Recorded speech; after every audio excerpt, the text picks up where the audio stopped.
यस कार्यक्रमका सभापति राष्ट्रिय प्रजातन्त्र पार्टी चितवनको अध्यक्ष रुद्र ढकालजी। रुद्र ढकाल चाहिँ मेरो साथी पनि हुनुहुन्छ। रुद्र ढकाल या विद्यार्थी सङ्गठनको अध्यक्ष हुनुहुन्थ्यो। यस कार्यक्रमका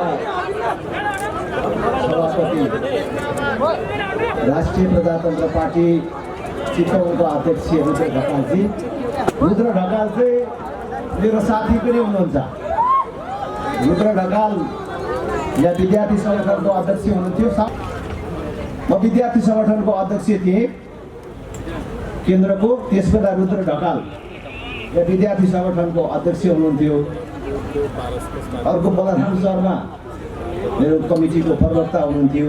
आज मेरो साथीहरू चाहिँ फेरि हामी तहगत रूपमै पार्टीमा पनि यसरी नै अहिले आएका छौँ र आज रुद्र ढकालले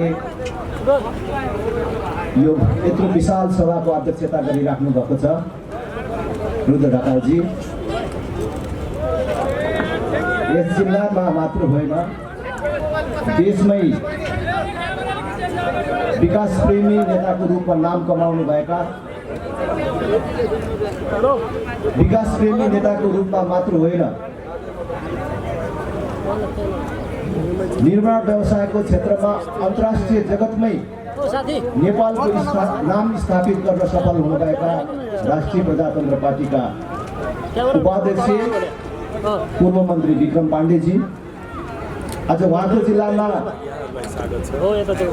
यो विशाल सभामा सहभागी हुन पाउँदा मलाई त्यसै खुसी लागेको छ। उपाध्यक्ष हेमजङ गुरुङज्यू, महामन्त्री कुन्ती साईजी, प्रवक्ता ज्ञानेन्द्र साई भर्खर विदा हुनुभयो, सहमहामन्त्री माननीय रेणुका गुरुङज्यू, सहायक महामन्त्री प्रेम बलायरजी, पार्टीका केन्द्रीय सदस्यहरू, विभिन्न तहका अन्य पदाधिकारी सदस्य साथीहरू उपस्थित, अत्यन्तै प्यारा चितवनवासी आमा बुबा दिदीबहिनी तथा दाजुभाइहरू, पत्रकार साथीहरू, हाम्रा कुरा सुन्न उपस्थित अन्य भद्र महिला तथा सज्जनवृन्द, हामी खास गरी राष्ट्रिय प्रजातन्त्र पार्टीको ऐतिहासिक एकता महाधिवेशनपछि देशका विभिन्न भागमा यस प्रकारका सभाहरूको मार्फत यो देशको भाग्य निर्माता हाम्रा देवी देवता समान जनतासँग प्रत्यक्ष रूपले भेटघाट गर्दै जनताका कुरा पनि सुन्ने र आफ्ना कुराहरू पनि भन्ने क्रममा आज यहाँ आइपुगेका छौँ। हामीले पूर्वको इलामदेखि पश्चिमको दोधारा चाँदनीसम्म एक फन्को मारेका छौँ। पहाड तराई सब छामिराखेका छौँ। यति बेला हामीलाई थाहा भएको छ कि अहिले देशले एउटा परिवर्तन खोजिराखेको छ। 32 वर्षदेखि केही सीमित राजनैतिक दल र तिनका पनि सीमित नेताहरूले जसरी देशलाई बन्धक बनाएर राखे, त्यसबाट देशले आम जनताले उन्मुक्ति खोजिराखेको छ र त्यो क्रममा अझै जनतालाई बल दिनको लागि, जनतालाई जागृत गर्नको लागि र तपाईले खोजिराखेको उन्मुक्ति दिने त्यो चक्रव्यूह तोडेर निस्कने अभियानको नेतृत्व गर्न सक्ने देशमा एउटा राजनैतिक पार्टी छ। त्यो राष्ट्रिय प्रजातन्त्र पार्टी हो भन्न हामी तपाईहरुको बीचमा आएका छौँ।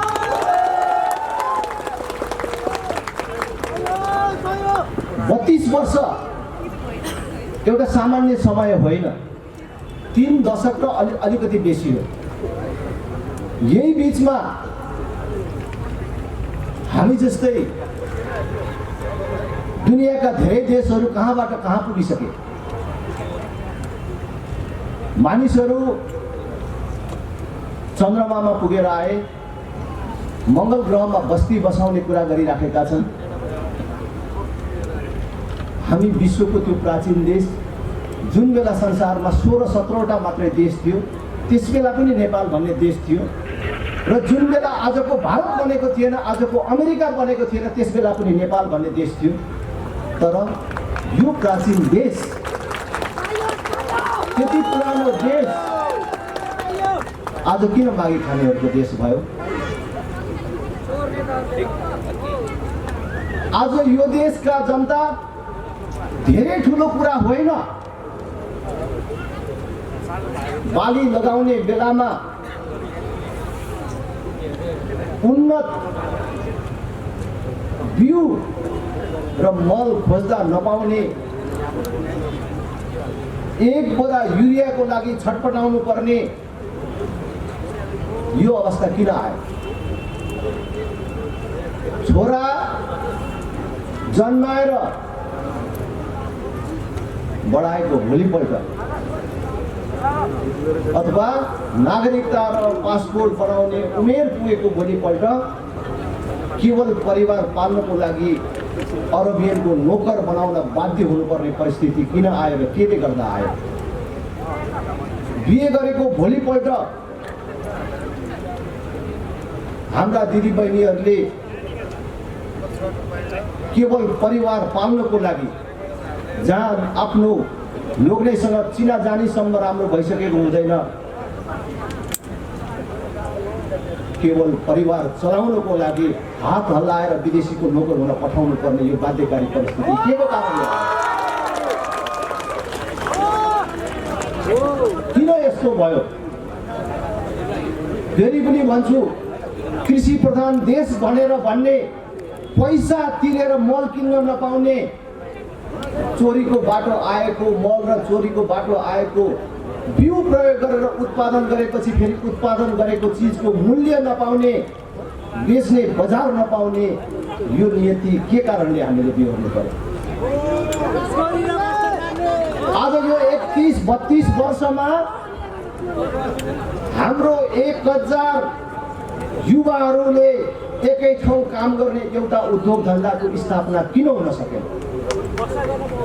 कोही कसैले भन्न सक्छ 1000 युवाहरूले एकै ठाउँ काम गर्न पाउने कुनै उद्योग धन्दाको स्थापना भएको छ? कतै देख्नु भएको छ?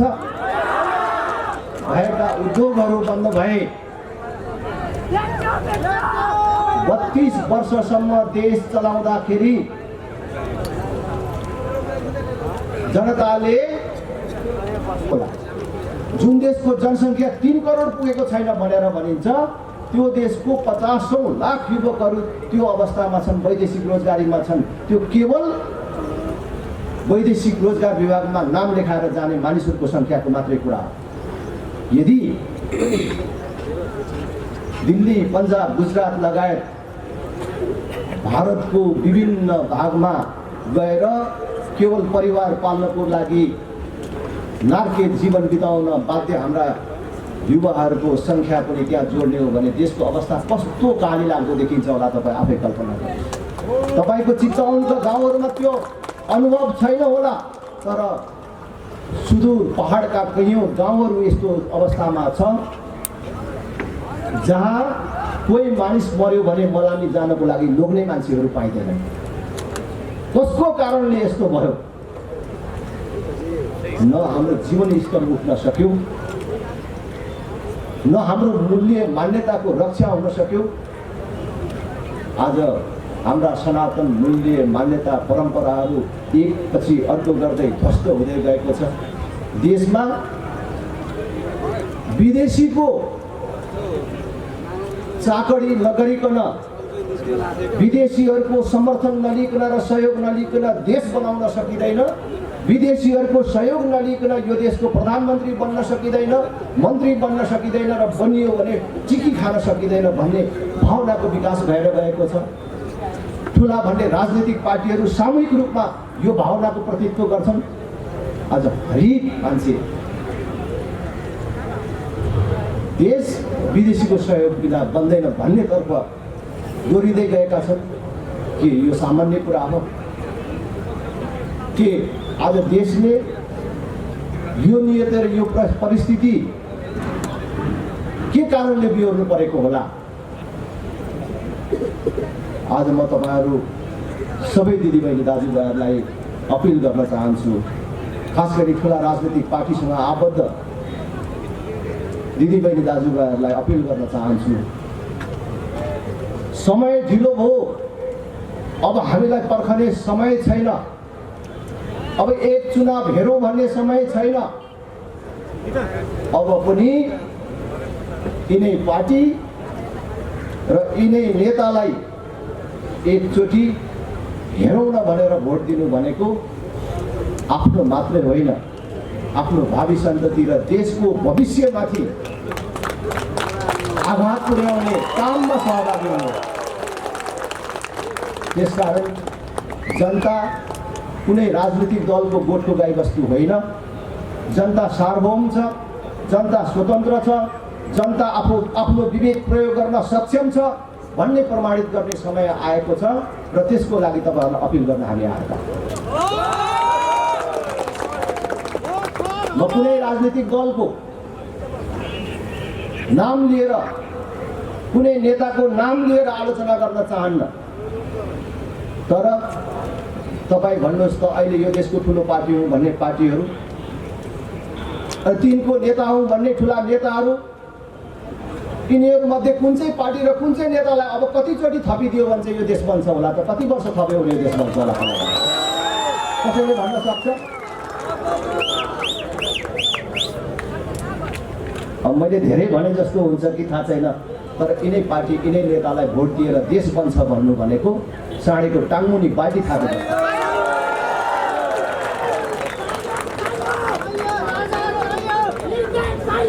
साँडेको टाङमुनि बाल्टी थापेर देश बन्छ? साँडेको टाङमुनि बाल्टी थापेर दुध आउँछ?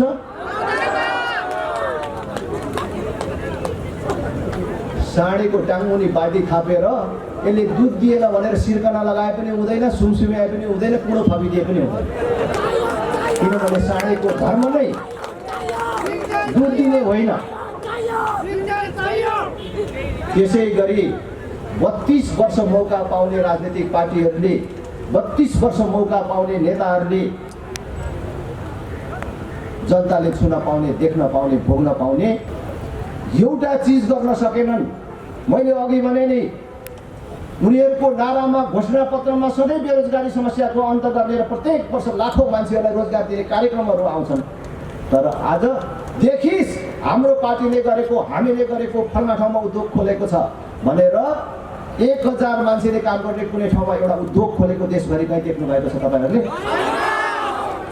जसले 31-32 वर्ष मौका पाउँदाखेरि 1000 युवाले एकै ठाउँ काम गर्ने एउटा उद्योगको स्थापना गर्न सकेनन् मात्र होइन, देशभित्रै कुनै लगानीकर्ताले उद्योग खोल्न खोज्यो भने ती पार्टीहरू सबै लागेर त्यो उद्योग बन्द गराउन लाग्छन्। किनभने त्यो उद्योग खोल्ने मान्छेलाई प्रोत्साहित गर्नको लागि र स्याबास तिमीले उद्योग खोल्ने हो, तिम्रो उद्योगमा हजारौं मान्छेले रोजगार पाउने हो भने तिम्रो उद्योगमा लोड सेडिङ नहुने व्यवस्था मिलाइदिन्छौँ, तिम्रोमा बल्ने बिजुली सस्तोमा दिने व्यवस्था मिलाउँछौँ, कुनै पार्टीलाई कुनै प्रकारको चन्दा दिनु पर्दैन मात्र होइन, कुनै पार्टीले त्यहाँ युनियन नखोल्ने व्यवस्था मिलाउँछौँ भनेर प्रोत्साहन दिनुको बदला कसैले उद्योग खोल्ने कुरा मात्रै गर्यो भने सबै पार्टीलाई सेयर चाहिन्छ, सबैलाई चाहिँ अलिअलि पैसा दिनुपर्ने, सबका मान्छे जागिर लगाइदिनु पर्ने।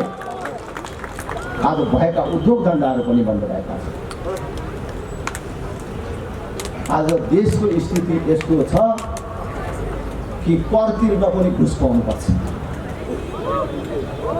कुनै उद्योगीहरू, कुनै व्यापारीहरू अथवा समाजका कुन क्षेत्रका मानिसहरू खुसी छन् र?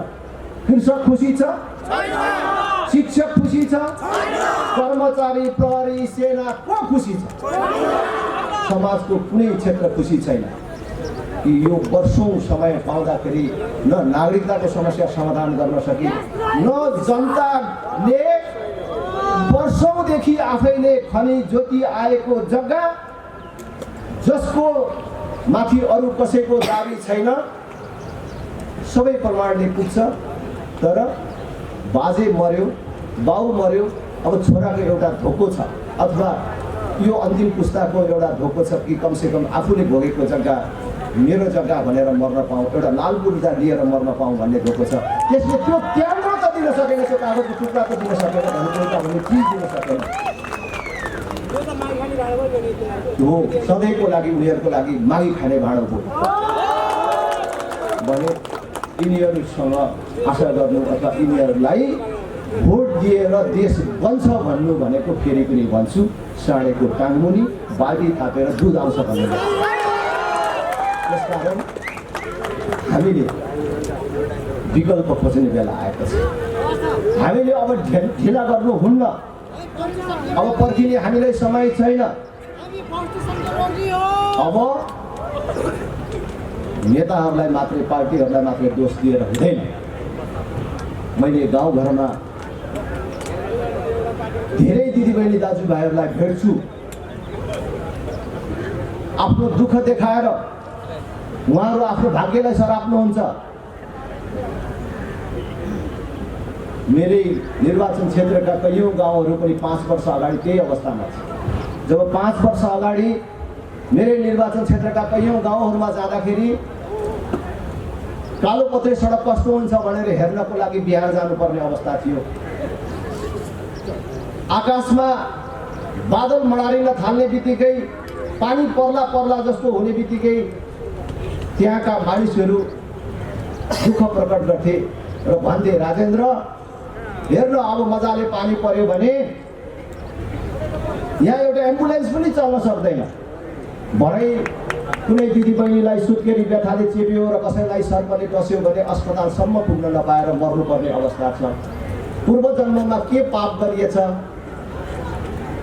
र श्राप पाएर यो ठाउँमा बस्न आइएछ, यो ठाउँमा जन्म नपुगिएछ भनेर भाग्यलाई सराप्नुहुन्छ। आज तपाईँहरूका पनि कैयौँ त्यस्तो कुरा होला। हाम्रै आमाहरू, हाम्रो दिदीबहिनीहरू जब छोरा आफ्नो लोग्ने विदेशमा हुन्छ, यहाँ दुःख बिमारमा परिन्छ, आमालाई जब अलिकति ज्वरोले सताउन थाल्छ, बिमारले सताउन थाल्छ, अब छोराको मुख पनि हेर्न नपाइकन मरिने भयो। अरे पूर्व जन्ममा के पाप गरिएछ र यस्तो भोग्नु पर्यो भनेर चाहिँ भन्नुहुन्छ होला, आफ्नो भाग्यलाई दोष दिनुहुन्छ होला। तर मैले त्यहाँका हाम्रा मतदाताहरूलाई पनि भन्थे र आज तपाईँहरूलाई पनि भन्छु कि आज हामीले जे दुःख पाइराखेको छौँ, खेतबाली लगाउने बेलामा 1 बोरा युरिया मोल किन्न नपाएर जब हामी चाहिँ दुःख पाउँछौँ र आफ्नो भाग्यलाई सराप्छौँ, यो सबै कुरा हामीले पूर्व जन्ममा कुनै गल्ती गरेर श्राप पाएर हाम्रो भाग्यमै दोष भएर यो दुःख पाएको होइन। हामीले गएको चुनावहरूमा ठिक पार्टी र ठिक नेता चुन्न नसकेको कारण यो दुःख पाएको। त्यसकारण चुनाव जसलाई हामीले ख्याल रूपमा लिने गऱ्यौँ, अहिलेसम्म एक थरी सचेत हौँ, जान्ने हौँ भन्ने मानिसहरूले मेरो बाजेको पार्टी, मेरो बाउको पार्टी, म त उहिले विद्यार्थी कालदेखि लागेको पार्टी हो नि त। जेल बसे, पुलिसको कुटाइ खाएँ, अब नेता बेइमान भएर के गर्नु? काम त गरेनन् हाम्रा नेताले, भ्रष्टाचारी नै हुन्, बेइमान नै हुन्, तर के गर्नु, अर्को चिन्हमा हात लाग्दैन भन्दै त्यही पार्टीलाई भोट दिँदै बस्यो। र अर्कोतर्फ जसले आफूलाई गरिब भन्छौँ, जसले आफूलाई बेरोजगार युवा भन्छौँ, उनीहरूले थोरै तिनै सानो तिनो कुरामा भोट हामीले बेच्दै बस्यौँ। कोही मान्छे भोट माग्न आयो भने हामी गरिब हौँ, हामी गरिबलाई जोसुकैले जितेर पनि के फरक पर्छ र भन्यो। आखिरमा गाउँको कोटाठो बाटो छ, कसले घुमाएर कता भोट ठोकाउँछ, ठोकिपठ्यो। युवकहरू कसले मोटरसाइकलमा तेल हालिदिन्छ, त्यतै भोट हाल्यो। अनि बेरोजगार भएँ भनेर भन्ने, अनि गरिब भएँ दुःख पाएँ भनेर भन्ने, म तपाईँहरूलाई भन्न चाहन्छु, हाम्रो गरिबीको अन्त्य गर्ने, हाम्रो बेरोजगारीको अन्त्य गर्ने अरू कसैले होइन।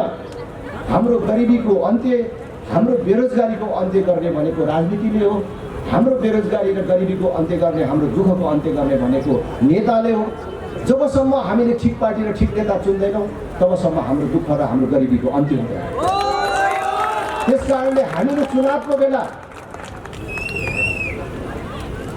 दिने भोटलाई सामान्य रूपमा लिनु हुँदैन, त्यसलाई गम्भीरतापूर्वक लिनुपर्छ, हजारचोटि सोचेर भोट दिनुपर्छ। त्यसैले मैले अहिले देशभर सबै सभाहरूमा भन्दै आएको छु, भोट दिने भन्ने कुरा छोरी दिने भन्दा पनि ठुलो कुरा हो। छोरी दिँदाखेरि तपाईँले कतिचोटि सोच्नुहुन्छ होइन? एकचोटि, दुईचोटि, 10 चोटिले दिँदैन, 1000 चोटि सोच्नुहुन्छ। रातभरि छटपटाउनुहुन्छ। अनेक मान्छे लगाएर छोरी दिन लागेको केटाको बारेमा बुझ्नुहुन्छ। त्यसको आम्दानीको स्रोत के छ, त्यसको बाउ आमा के गर्छन्, कति पढेको छ, जाँडक्सी चुरिटबिडी खान्छ कि खाँदैन। गाउँमा चिठीहरू घुमाएर हिँड्ने गरेको छ कि छैन सम्म सोधिन्छ। त्यति धेरै सोचेर विचार गरेर छोरी दिएको ठाउँ पनि कहिलेकाहीँ लफङ्गा पर्छ। तपाईँको छोरी लफङ्गाकै हातमा परेछ भने पनि बिग्रिँदा एउटा छोरी बिग्रिन्छ, दुईटा छोरी रहेछ भने त्यो अर्को छोरीलाई केही फरक पर्दैन। तर तपाईँले दिने एउटा भोट गलत मान्छे र गलत पार्टीलाई परेछ भने पुरै देशले दुःख पाउँछ। आज त्यही कुरा भइराखेको छ। त्यसैले मेरो सादर निवेदन छ, मेरो अपिल छ, भोट दिनुभन्दा अगाडि 1000चोटि सोचेर भोट दिनुहोस्। तपाईँले पटक पटक ती पार्टीहरू हेरिसक्नुभयो, यी पार्टीहरू काम लाग्दैनन् भन्ने तपाईँलाई थाहा भइसक्यो। त्यस कारणले तपाईँको बाजेको पार्टी, बाउको पार्टी भनेर मैले फेरि पनि भन्छु, भावी सन्ततिबाट सरापी माग्ने काम नगर्नुहोस्। आज तपाईँको बाजे हुनुहुन्थ्यो, तपाईँको बाबु जीवित हुनुहुन्थ्यो भने पनि यी पार्टीहरूलाई भोट दिनुहुन्न थियो भन्ने बुझेर तपाईँले अब नयाँ विकल्प रोज्नुहोस्। तपाईँ कोही काङ्ग्रेसी जन हुनुहुन्थ्यो भने र तपाईँ कोही काङ्ग्रेसी जन हुनुहुन्छ भने यसो कल्पना गर्नुहोस् त, यदि बिपी कोइराला जीवित हुनुहुन्थ्यो भने आज बिपी कोइरालाले काङ्ग्रेसलाई सहयोग गर्नुहुन्थ्यो होला। बिपी कोइरालाको परिकल्पनाको पार्टी हो काङ्ग्रेस पार्टी होइन। अहिले जुन चलिराखेको छ होइन, पहिलेको काङ्ग्रेस त बिपी कोइरालाको परिकल्पनाको पार्टी, तर अहिले बिपी कोइरालाको परिकल्पनामा चलेको छ। त्यसकारण बिपी कोइराला भएको भए पनि आज काङ्ग्रेस पार्टीमा हुनुहुन्न थियो होला भने तपाईँको बाजे कुनै बेला काङ्ग्रेसमा अथवा कुनै कम्युनिस्ट पार्टीमा हुनुहुन्थ्यो भन्दैमा अब त्यही पार्टीमा तपाईँले लागिराख्नुपर्छ र त्यही पार्टीलाई भोट दिइराख्नुपर्छ भन्ने छैन। आउनुहोस्, एकचोटि राष्ट्रिय प्रजातन्त्र पार्टी नयाँ विकल्प र नयाँ सङ्कल्पको साथ आएको छ। हिजो अस्ति देख्नुभयो, एनसीसी भन्ने सम्झौता संसदबाट पास भयो। सबै राजनीतिक दलहरूले छुट्टा छुट्टै धारणाहरू व्यक्त गरिराखेका थिए। एउटा पार्टी त खुब ठुलो राष्ट्रवादको कुरा गरिराखेको थियो, सडकमा कार्यकर्ता पठाएर विरोध गरिराखेको थियो। तर जब पास गर्ने बेला हो, व्याख्यात्मक टिप्पणी भन्दै के भन्दै स्वरै चाहिँ टाङ्गोली छिन्। अनि मैले त भन्छु, धेरै यी ठुला राजनीतिक दलहरूको कति आलोचना गर्नु, यिनीहरू विदेशीको अगाडि पाउ पर्ने बेलामा सबै एकै ठाउँमा हुन्छ। कुनै एउटा ठुलो राजनीतिक दलले फरक मत राख्न सकेन एमसीसीको बारेमा, निर्णय गर्ने बेलामा सबै एकै ठाउँमा भयो।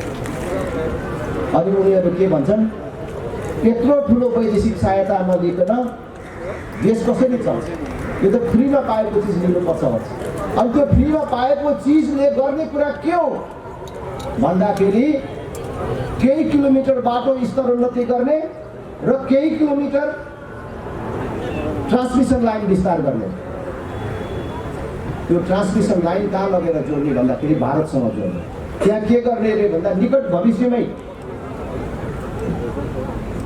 ठुलो मात्रामा नेपालमा बिजुली उत्पादन हुँदैछ, त्यो भारत बङ्गलादेशलाई नबेचिकन यहाँ हामी खपत गर्नै सक्दैनौँ भनेर भन्छ। त्यो भारतलाई बिजुली बेच्नको लागि बिजुली कुदाउने त्यो बाटो बनाउने हो भनेर उनीहरू भन्छन् त्यो ट्रान्समिसन लाइन।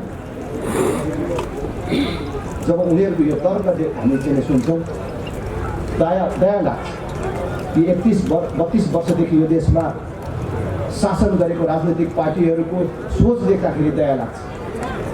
आजको दिनमा भारतमा ऊर्जा समस्या होला र भारतलाई भविष्यमा बिजुली चाहिन्छ भन्ने हाम्रो सोचाइ होला, तर दुनियाँमा बुझ्ने साथीहरू हुनुहुन्छ, युवा साथीहरू हुनुहुन्छ, तपाईँहरू पनि याद गर्नुहोला कि प्रविधिको यति चाँडो विकास भइराखेको छ। हिजै नयाँ चिज भनेको चिज आज पुरानो भइसक्छ। आज भारतमा बिजुलीको समस्या होला, अहिले हामीले देख्दाखेरि बिजुलीको स्रोतहरू त्यहाँ नदेखिएका होलान्, तर अहिले प्रविधिमा भइराखेको विकासलाई उपयोग गरेर भारतले वैकल्पिक ऊर्जाको विकास गरेर जुन बेला हामीले बिजुली बेच्ने बेला हुन्छ उसलाई बिजुली नचाहिने अवस्था पनि आउन सक्छ। उसले तपाईँको बिजुली चाहिँदैन भनेर हामीलाई भन्यो भने हामीले त्यो तारमा के कुदाउनु? हाम्रो ठुलो भन्ने पार्टीमा एउटा मान्छे, एउटा पार्टी निस्किन सकेन जसले हाम्रो देशको बिजुली हाम्रै देशमै खपत गर्छौँ। अब बिजुलीले कुद्ने गाडी मात्रै ल्याउने व्यवस्था मिलाउँछौँ। अब सबै गाडी बिजुलीले कुद्ने, डिजल पेट्रोल ग्यास नल्याउने। अब ग्यासले भात पकाउने होइन,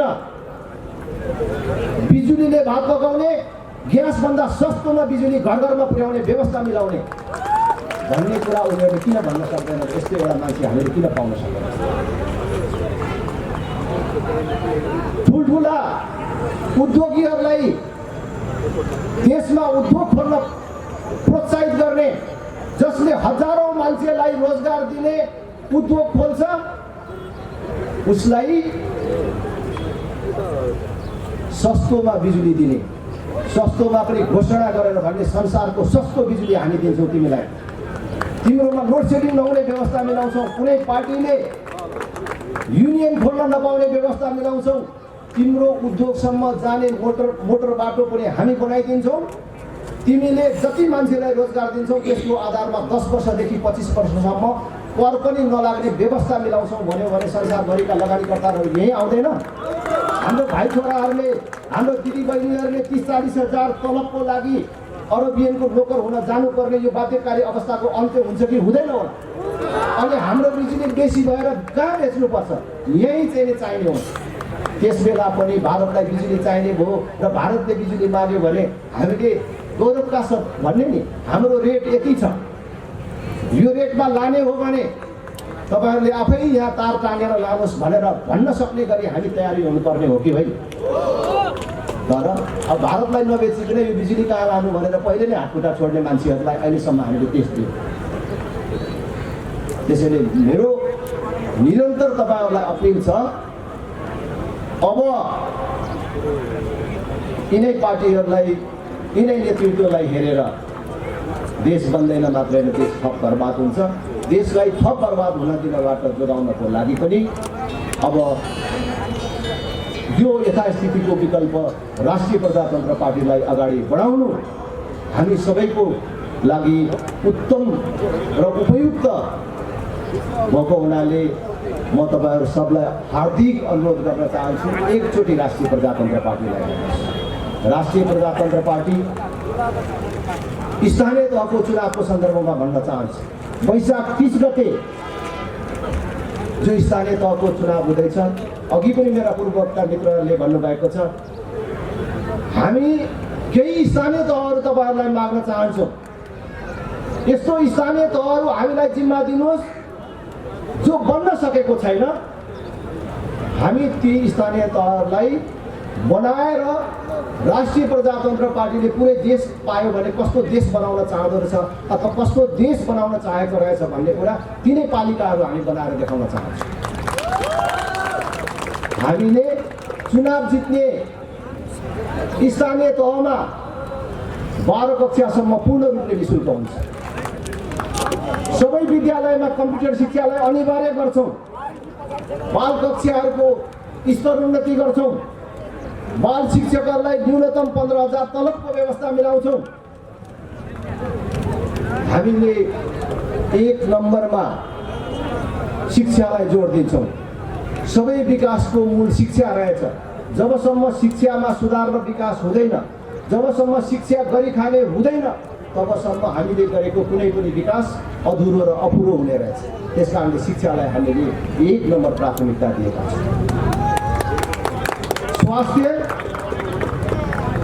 हामीले जितेको पालिकामा आधारभूत स्वास्थ्य सुविधा निःशुल्क गर्छौँ।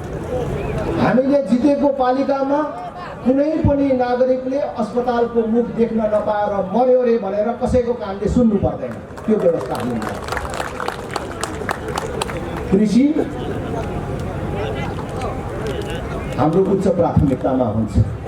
कृषकले पाउने अनुदान पार्टीका कार्यकर्ताले होइन, कृषकले पाउने व्यवस्था मिलाउँछ। कृषकको घर दैलोमा पुर्याउने व्यवस्था मिलाउँछौँ। सिँचाइको सुविधाहरू भूमिगत लिफ्ट सिँचाइ, सतह सिँचाइ जहाँ जे उपयुक्त हुन्छ कोही पनि कृषक सिँचाइ सुविधाबाट वञ्चित नहुने व्यवस्था मिलाउँछौँ। हरेक किसानलाई सिँचाइको सुविधा उपलब्ध गराउँछौँ। हामीले पूर्वाधार विकासलाई पनि त्यही ढङ्गले अगाडि लैजान्छौँ कि पूर्वाधार विकासमा हामीले चुनाव जितेको पालिकाहरू नमुनाको रूपमा रहनेछन् र अरूले कसरी यो गाउँमा यस्तो विकास भयो भनेर हेर्न आउने गरी हामीले बनाउनेछौँ। महिला, बालबालिका, फरक क्षमता भएका नागरिक, ज्येष्ठ नागरिकहरूको विशेष सुविधाको व्यवस्था मिलाउनेछौँ। ज्येष्ठ नागरिकहरूले प्राप्त गर्दै गरेको सेवा सुविधा ज्येष्ठ नागरिकहरूको घर दैलोमै पुर्याउने व्यवस्थाका साथैमा हाम्रा बाबुआमाहरूलाई महिनाको एकचोटि घरमै गएर आधारभूत स्वास्थ्य परीक्षण गर्ने व्यवस्था पनि मिलाउँछ। आज यी कुराहरू भन्दाखेरि पत्रकार साथीहरूले आज मलाई सोध्दै हुनुहुन्थ्यो कहाँबाट पैसा ल्याउनुहुन्छ। हामीले यी कुराहरू त हामीले अघिल्लोचोटि चुनाव जितेका गाउँपालिकाहरूमा गरेर देखाइसकेको छ। मेरै गाउँपालिकामा यो सुविधाहरू हामीले दिइसकेको छ। महिला दिदीबहिनीलाई सुत्केरी भत्ता दिने कुरा मात्र होइन, हामीले त गाई भैँसीलाई पनि सुत्केरी भत्ता दिने व्यवस्था मिलाएको छ। हाम्रो जसको घरमा गाई ब्याउँछ, जसको घरमा भैँसी ब्याउँछ 1,000 रुपियाँ सुत्केरी भत्ता। त्यो गाई भैँसीले राम्रो दाना खाउनु पाउँदैन कि सुत्केरी बेला भनेर 1,000 दिने व्यवस्था मिलाएको छ।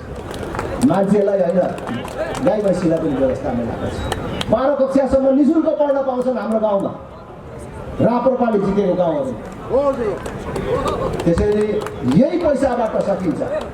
कमिसन नखाइकन, भ्रष्टाचार नगरिकन, दुरुपयोग नगरिकन प्राथमिकता छुट्याएर काम गर्यो भने यही पैसाले यो देशलाई स्वर्ग बनाउन सकिन्छ।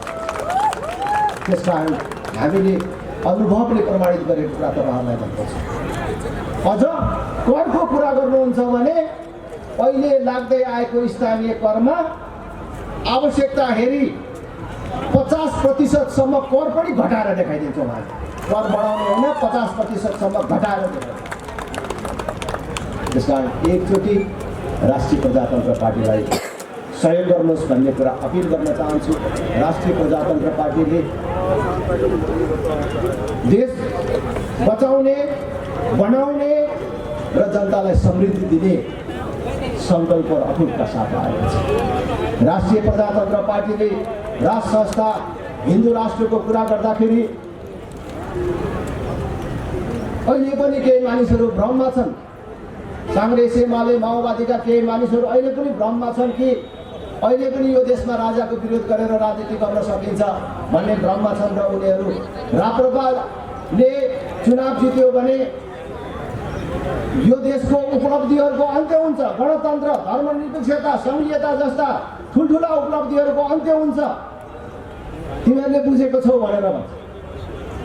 तर म पनि भन्न चाहन्छु तपाईँहरूलाई, अरू ठाउँ जस्तै भन्न चाहन्छु, राष्ट्र संस्था र हिन्दू राष्ट्र हामीले जो निरन्तर रूपमा भन्दै आएको छौँ, राष्ट्र संस्था कुनै व्यक्तिलाई राजा बनाउने, कुनै जात विशेषको धर्म मान्ने धर्म स्थापित गर्ने कुरा मात्र होइन। राष्ट्र संस्था र हिन्दू राष्ट्र नेपालको स्थायित्वको आधार हो। 2032 सालसम्म हाम्रै छिमेकमा सिक्किम भन्ने देश थियो। आज सिक्किम नाम पनि छ, भूगोल पनि त्यही छ, तर सिक्किम भन्ने देश छैन। जब त्यहाँ पनि यहाँ जस्तै विदेशीहरूले त्यहाँका राजनीतिक दलहरूलाई, त्यहाँका नेताहरूलाई प्रजातन्त्रको नाममा आन्दोलन गर्न उक्साए। उनीहरूले प्रजातन्त्रको नाममा त्यहाँको राजाको विरुद्ध आन्दोलन गरे। राष्ट्र संस्थाको अन्त्य भयो। राष्ट्र संस्थाको अन्त्यसँगै सिक्किम भन्ने देश पनि समाप्त भयो। आज विश्वको मानचित्रमा सिक्किम भन्ने देश कहीँ पनि छैन। त्यही खतरा हाम्रो देशलाई छ। त्यसैले हामीले नेपालको स्थायित्वको लागि अभिभावकीय संस्थाको रूपमा राष्ट्र संस्था चाहिन्छ भनेर भनेको। बरु आज म जबरजस्त देशलाई गणतन्त्र, धर्मनिरपेक्षता, सङ्घीयता लाग्ने काङ्ग्रेस, एमाले, माओवादी लगायतका पार्टीका नेताहरूलाई सल्लाह दिन चाहन्छु। तपाईँहरूको यो 15 वर्षको प्रयोग पूर्ण रूपले असफल भयो। तपाईँहरू पूर्ण रूपले असफल हुनुभयो। तपाईँहरूको मार्गचित्र असफल भयो। तपाईँहरूले दबावमा परेर, प्रभावमा परेर अथवा जे ढङ्गले गरेको छ अथवा सुनियतले नै तपाईँहरूले गरेको भए पनि अब तपाईँहरूले हिँडाएको बाटो गलत ठहरियो। तपाईँहरूले देशलाई जुन मार्गचित्रबाट हिँडाउनु भएको छ त्यो मार्गचित्र गलत साबित भयो। 32 वर्षमा 26वटा सरकार बन्यो। तपाईँहरू यही 15 वर्षभित्रकै कुरा गर्ने हो भने 12वटा सरकार बन्यो। एउटा सरकारले पनि 5 वर्ष काम गर्न सकेन। यो बिचमा विभाजित नभएको कुनै राजनैतिक दल भएन। विदेशीहरूको हस्तक्षेप झन्झन बढेर गयो। देशको अर्थतन्त्र डामाडोल भएर गयो।